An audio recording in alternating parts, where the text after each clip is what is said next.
Number 2. For the opening is, what are the key squares for the queen? So I'm just going to give you the answer right now.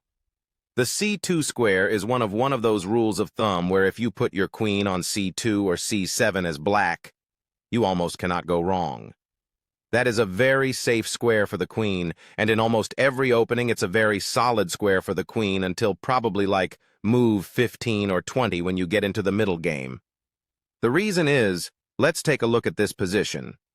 This is a classic position where you've got a d4, d5 type of pawn structure.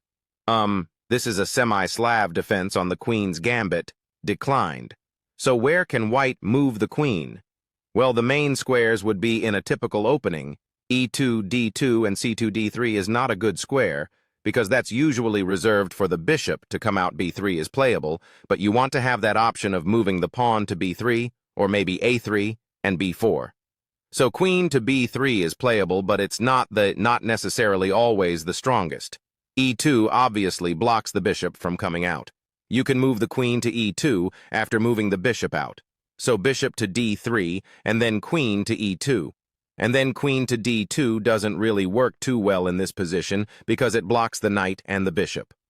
So by process of elimination, queen c2 is actually 9 times out of 10 a very solid square for the queen in the opening. And so if there's one rule of thumb that you can probably rely on for most of your games, is if you get stuck and you don't want to calculate too much, just put the queen on c2, you're going to be safe.